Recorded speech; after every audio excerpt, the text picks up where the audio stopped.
Naghahanap ka ba ng napakasulit na unit located lamang dito sa Tanza, Cavite? Kaya ito po ay napakalapit lang sa Manila. At the same time, napaka-accessible din po ng lugar. Napakalapit po nito sa Robinson at sa SM Tanza.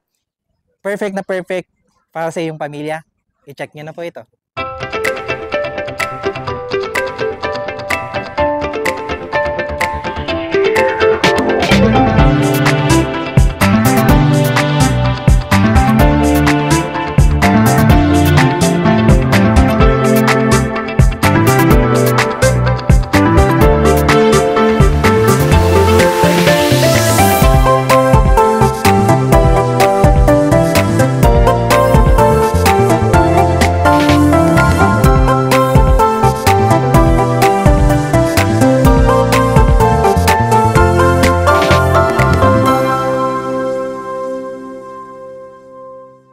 Good day mga Kayor Homes, nandito po tayo ngayon sa Barangay Santol, Tanza, Cavite. And for today's house tour po, i-feature po natin yung kanilang mga townhouses na itatayo po dito. Pero bago po natin ito tignan, first, please make sure to subscribe sa aming YouTube channel and i-click nyo na rin po yung notification bell. Para whenever na mag-upload po kami ng mga panibagong YouTube house tours, kayo po ang mga unang makakakita nito at maging updated po kayo. Kami rin po ay nasa Facebook, so please make sure to click like and follow para maging updated po kayo sa aming mga postings. Again, ako po si Carlo Felices together with my team sa likod po ng camera. And welcome po kayo to another Your Homes house tour.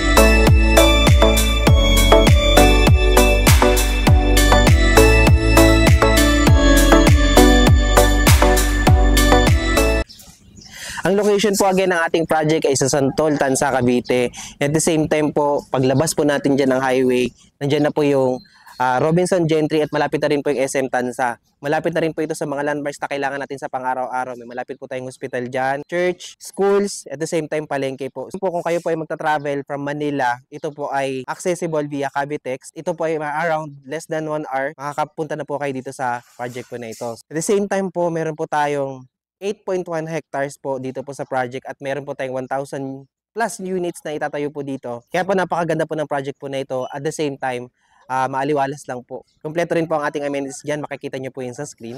And at the same time po, 24/7 ng ating guard, kaya secure na secure po tayo dito. Ang ating mga unit po dito na itatayo ay yung mga nakikita nyo po sa likod ko, yung mga townhouse po natin dyan. Extended na po yan, conventional po yung pagkakatayo. Kaya ito po ay may mga poste, may biga, ito po ay buhos, kaya matibay po at napakagandang bihisan. Meron po tayong lot area po dito na 44 square meter, yan po yung mga typical natin. At meron po tayong floor area na 58. Ayan naman po yung mga standard natin. So malaki po ang ating space. Ang ating turnover po dito ay bare. Isa po yan sa reason kung bakit po mura pa po ang ating down payment. Sa turnover po natin, meron po tayong provision sa second floor ng 3 bedroom. Meron po tayong 2 toilet and bath, isa po sa ground floor at saka sa second floor. Meron po tayong space for the kitchen, dining area, living area at may service area po tayo. At kung mapapansin nyo po dito po sa ating harapan, meron po tayo dyang parking space. So kahit po malaki po ang inyong sasakyan, kasyang-kasya po yan. At meron pa rin po tayong mga option ng mas malaking lote in case po na malaki po ang inyong sasakyan. So ano pang hinihintay natin? Tignan natin ang kanilang actual turnover po ng ating mga model unit. So dito po, kung mapapansin nyo, ito po ang ating actual turnover. As you can see po, ito na po ang pagkakadesign ng ating bahay.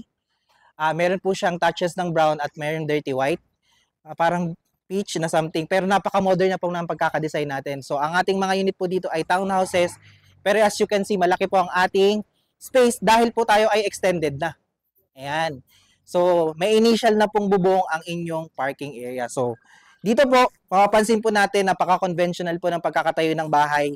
Meron po tayong mga poste dyan at buhos po yung pagkakagawa ng ating bahay. So, as you can see po, ito po yung ating mga poste. And ganito na rin po yung pagkaka-turnover natin dyan. Meron na po tayong mga paint dito po sa ating parking space. At the same time po, kung mapapansin po natin dito sa ating ceiling, tayo po ay steel deck na po yan. Mas matibay na po yung pagkakagawa natin dyan. At kitang-kita rin po yung mga biga. So, in case po, ako po personally, gusto ko po yung may initial na bubong yung aking parking kasi po, yung sasakyan nyo, may initial na pong protection sa araw at saka sa ulan. So, nakita po natin itong space natin para sa ating parking area. Tignan po natin yung loob. Tara! So, ayan. Pagkapasok po natin, mapapansin po natin ang ating pintuan na rin po ay metal flush door. Pero bago po natin tignan ng ating mga spaces, nabanggit ko po kanina tayo po ay bare ang pagkaka-turnover. So ito pong anong nakikita nyo ngayon, yun na po yung pagkaka-turnover natin. And ito pong space po na ito is for the living area. Ayan po siya. So dito po, kung mapapansin nyo rin po, katulad po nabanggit ko kanina, conventional yung pagkakatayo natin ng bahay. So meron pa rin tayong mga poste dyan at mga biga.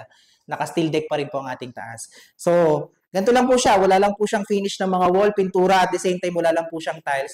Ang kagandahan po kasi kapag bare po ang turnover ninyo, makakapag-decide pa kayo kung ano pong gusto niyo gawin sa unit ninyo. So ngayon po, dito po yung space natin for the living area. Pwede po kayo maglagay ng sofa dyan, ng TV dyan, sa ilalim po ng hagdan. Maglagay po kayo ng storage. Napakaganda po at marami po kayong pwedeng gawin sa unit po ninyo. At the same time po, dito naman po nila nilagay yung kanilang dining area. So dito po pwede po kayo maglagay ng 4-seater po na dining table. Kasyang-kasya po yan dyan. And at the same time po, nandito na po nila nilagay yung ating kitchen countertop. So bare din po ang ating pagkaka-turnover dito. Meron lang po tayong sink at saka meron na po tayong faucet dyan. Kasama na po yan. In case po na gusto nyo po itong ilabas, pwedeng-pwede naman po yan. So ngayon, katabi po ng ating kitchen area is yung ating service area. So dito po sa ating service area, as you can see po, hanggang dito lang po ang ating unit. Yan po. Pero dito po, pwede kayo maglagay ng laundry area po ninyo. And at the same time, pagandahin nyo na lang po yung space na to. Or either way, kung meron po kayong mas magandang idea dito, pwedeng-pwede naman po yung gawin dito. So at the same time po, kung gusto nyo pong ipa-extend dito at gusto nyo ilabas po dito yung lababo nyo sa kusina, pwede rin po yan. So, ito po yung space natin para sa service area. Katabi po niya is yung ating toilet and bath. Dito po sa toilet and bath natin, napansin nyo po na wala yung toilet tsaka lavatory at tsaka po yung ibang fixtures natin. Kasama naman po yung sa turnover. Pero po, wala lang po tayong tiles, finish ng walls at tsaka paint. Yun na po yung expect nyo na turnover. So, kasama po yung mga fixtures po natin dyan. So, ngayon, makapansin din po natin naka-steel deck tayo dyan. And at the same time, meron po tayo dito ventilation. So, nakita po natin yung ating space for the ground floor. Let us check naman po yung kanilang second floor. Pero bago po natin ito akitin, meron po tayong 3 step po dito ng concrete. And kung mapapansin nyo po tayo po ay naka-tubular na dito, meron din po tayong sementado po dito sa ating hagdanan. So pwede nyo na lang po itong sa renovation po ninyo or kung i-improve nyo po yung bahay nyo, lagyan nyo na lang po ito ng vinyl or kaya tiles. Pwede na po yan. Tara! So ayan, pag-akit po natin, okay na okay po ang space natin sa pag-akit ng hagdan. Hindi po siya masikip. So, pag-akit po natin, bubungat sa atin ng space natin na provision dito po sa second floor for 3 bedrooms. So, ayan po siya. Ang laki po, no? So, as you can see po, ito na po yung i-expect natin na turnover. Ayan po, again, may mga kitang-kita po ang ating mga poste. At the same time po, ito po ang ating ceiling. Papagawa na lang po natin yan ng kisame. So, ready na rin po yung ating mga saksakan dyan. At kapag inner po ang nakuha natin, syempre meron po tayo ditong pintana sa harapan yan, lahat yan. Pero kapag end po ang nakuha nyo, automatic po may mga bintana po tayo sa gilid. So, minimal na lang po ipapagawa nyo at napakaganda pong bihisan ng bahay po na ito. Tignan po natin yung ating second toilet and bath dito sa second floor. Kasama po yung ating toilet and lavatory po dito at saka yung mga fixtures at saka may shower po tayo sa turnover. Wala lang po siyang tiles at wala lang po siyang finish at saka paint sa ating mga walls. Pero meron po tayong ventilation dyan. At PVC plastic door din po ang ating pintuan dito. So, nakita po natin yung kanilang actual turnover. Silipin po natin yung model unit para magkaroon po tayo ng idea kung ano po yun naman yung pwede nating gawing design sa ating bahay. So, tara! So ayan, dito po sa ating model unit po, dress up na po ito, makakuha tayo ng mga idea dito. Pero simulan po natin dito sa ating parking space.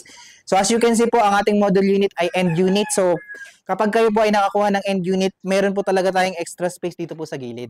So at the same time po, syempre, mas malaki po yung pwede nyong gawing renovation at extension sa inyong bahay. And at the same time po, dito na po nakalocate ang ating septic tank dito po sa ating parking space. So as you can see po, naglagay lang po sila ng wrap tiles po dito para pag tayo po magpa-park ng sasakyan, okay na okay po yan. And at the same time po, yung talaga advantage, no? Kahit po sa turnover natin, pininturahan lang po nila itong ceiling natin, pwedeng-pwede na yan. So, nakita po natin ang kanilang parking area. Pasukin pa natin na loob. Tara! So, ayan. Pagkapasok po natin, as you can see po, again, tayo po ay metal flusher ang ating pinto kaya napaka-safe. And makikita nyo po yung mga pwede po nating gawin na idea sa ating unit. As you can see po, naglagay na po sila ng tiles. Pininturahan po ang mga walls at nagkaroon po ng finish. At yung ating ceiling, meron na rin yan pintura. Actually, hindi na po sila naglagay ng kisame. Diretso na lang po nilang pinturahan yung ating steel deck at napakaganda pa rin po ng itsura niya. So ngayon, dito po yung ating space for the living area. Naglagay lang po sila ng sofa. Meron po tayong mga table dyan. At the same time, pag tayo po talaga ay end unit, so palagi po yan. Meron po tayong bintana sa gilid. So dito po, kahit naman po inner ang makuha natin, napakaganda pa rin po ng ating space. So this is the space for the living area. Dito po sa ilalim ng hagdan, naglagay lang po sila ng maliit na cabinet. Pwede nyo po yung gawing idea or pwede po kayo maglagay pa dito ng mas magandang cabinet. And naglagay lang po sila dito ng round table na meron pong 4-seater. As you can see po, nandito rin po yung ating kitchen. Minimal lang po yung kanilang ginawa dito. Pero at least po, makikita na po natin yung itsura ng bahay kapag tayo po ay nabihisa natin ito. So, nandito po ating circuit breaker. Ayan po siya. And dito po sa side po na to, yung ating service area, wala naman po silang major na binago. So, at least lang po magkaroon tayo ng idea.